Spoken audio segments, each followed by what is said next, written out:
जय श्री राम, जय बागेश्वर धाम, जय गुरु कृपा।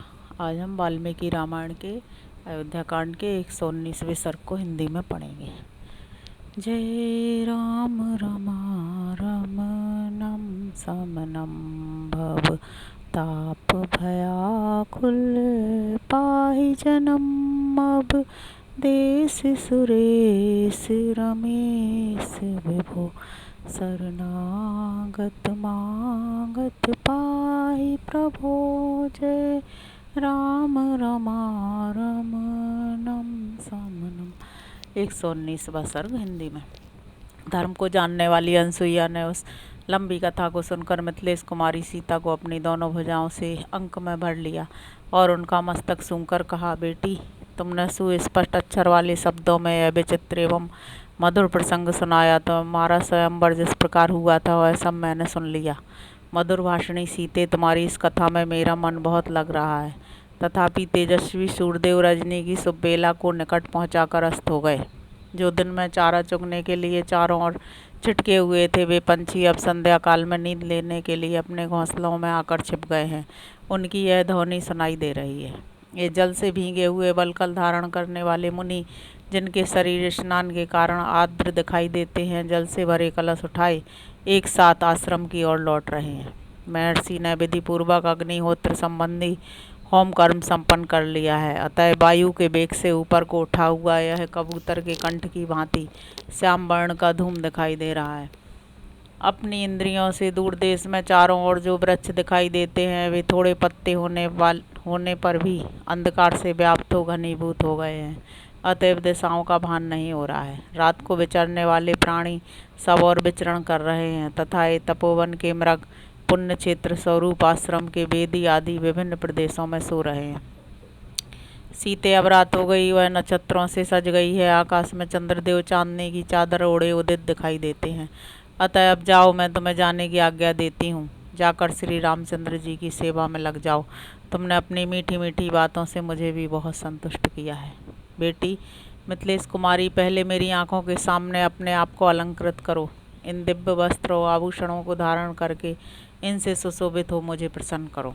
यह सुनकर देवकन्या के समान सुंदरी सीता ने उस समय उन वस्त्र आभूषणों से अपना श्रृंगार किया और अनसुईया के चरणों में सिर झुकाकर प्रणाम करने के अनंतर वे श्री राम के सम्मुख गईं।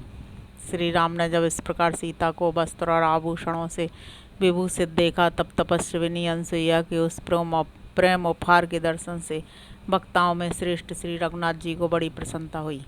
उस समय मिथिलेश कुमारी सीता ने तपस्विनी अनसुईया के हाथ से जिस प्रकार वस्त्र आभूषण और हार आदि का प्रेम उपहार प्राप्त हुआ था, वह सब श्री रामचंद्र जी से कह सुनाया। भगवान श्री राम और महारथी लक्ष्मण सीता का वह सत्कार जो मनुष्यों के लिए सर्वथा दुर्लभ है, देखकर बहुत प्रसन्न हुए।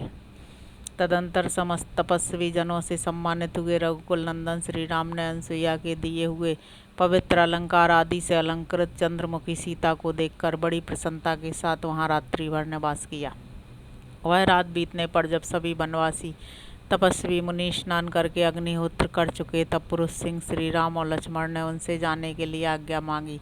तब वे धर्मपरायण वनवासी तपस्वी उन दोनों भाइयों से इस प्रकार बोले, रघुनंदन, इस वन का मार्ग राक्षसों से आक्रांत है। यहाँ उनका उपद्रव होता रहता है। इस विशाल वन में नाना रूपधारी नरभक्षी राक्षस तथा रक्तभोजी हिंसक पशु निवास करते हैं।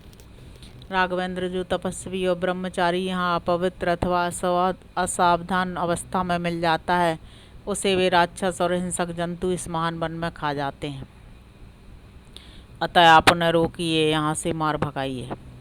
रघुकुल भूषण, यही वह मार्ग है जिससे महर्षि लोग वन के भीतर फल मूल लेने के लिए जाते हैं। आपको भी इसी मार्ग से इस दुर्गम वन में प्रवेश करना चाहिए। तपस्वी ब्राह्मणों ने हाथ जोड़कर जब ऐसी बातें कहीं और उनकी मंगल यात्रा के लिए स्वस्ति वाचन किया, तब शत्रुओं को संताप देने वाले भगवान श्री राम ने अपनी पत्नी सीता और भाई लक्ष्मण के साथ उस वन में प्रवेश किया, मानो सूर्यदेव मेघों की घटा के भीतर घुस गए हों। इस प्रकार श्री वाल्मीकि निर्मित आर्ष रामायण आदि काव्य के अयोध्या कांड में 119वां सर्ग पूरा हुआ। अब हम अरण्य कांड के पहले सर्ग को हिंदी में पढ़ेंगे। दंडकारण्य नामक महान वन में प्रवेश करके मन को वश में रखने वाले दुर्जय वीर श्री राम ने तपस्वी मुनियों के बहुत से आश्रम देखे।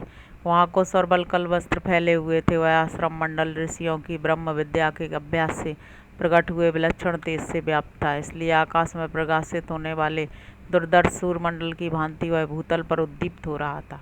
राक्षस आदि के लिए उसकी ओर देखना भी कठिन था। वह आश्रम समुदाय सभी प्राणियों को शरण देने वाला था। उसका आंगन सदा झाड़ने बुहारने से स्वच्छ बना रहता था। वहाँ बहुत से वन्य पशु भरे रहते थे और पक्षियों के समुदाय भी सब ओर से घेरे रहते थे। वहाँ का प्रदेश इतना मनोरम था कि वहाँ अप्सराएं प्रतिदिन आकर नृत्य करती थीं। उस स्थान के प्रति उनके मन में बड़े आदर का भाव था। बड़ी बड़ी अग्निशिलाएं, स्त्रुवा आदि यज्ञ पात्र, मृग चर्म, कुश, समिधा, जलपूर्ण कलश तथा फल मूल उसकी शोभा बढ़ाते थे। स्वादिष्ट फल देने वाले परम पवित्र तथा बड़े बड़े वन्य वृक्षों से वह आश्रम मंडल घिरा हुआ था। बलि, वैश्य, देव और होम से पूजित वह पवित्र आश्रम समूह वेद मंत्रों के पाठ की ध्वनि से गूंजता रहता था।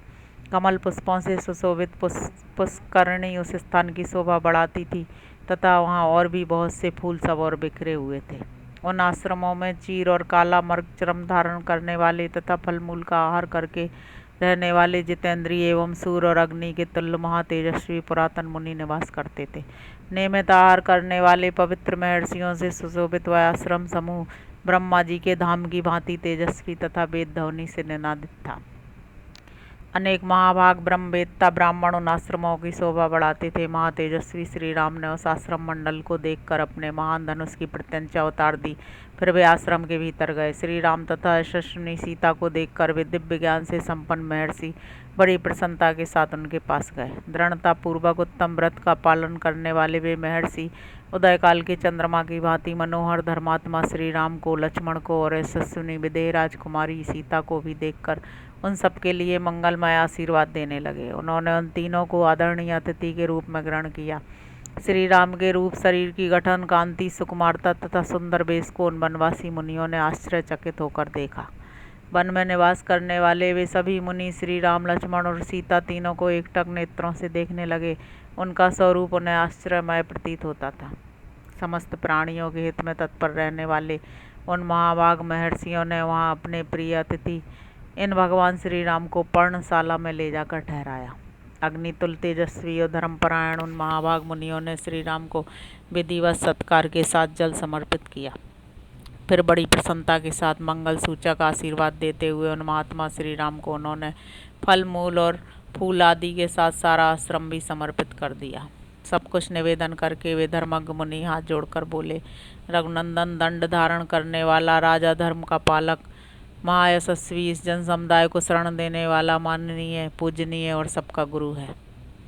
इस भूतल पर इंद्र का ही चौथा अंश होने के कारण वह प्रजा की रक्षा करता है। अतः राजा सबसे वंदित होता तथा उत्तम एवं रमणीय भोगों का उपभोग करता है। हम आपके राज्य में निवास करते हैं, अतः आपको हमारी रक्षा करनी चाहिए। आप नगर में रहें या वन में, हम लोगों के राजा ही हैं। आप समस्त जन समुदाय के शासक एवं पालक हैं। राजन, हमने जीव मात्र को दंड देना छोड़ दिया है, क्रोध और इंद्रियों को जीत लिया है। अब तपस्या ही हमारा धन है। जैसे माता गर्भस्थ बालक की रक्षा करती है, उसी प्रकार आपको सदा सब तरह से हमारी रक्षा करनी चाहिए।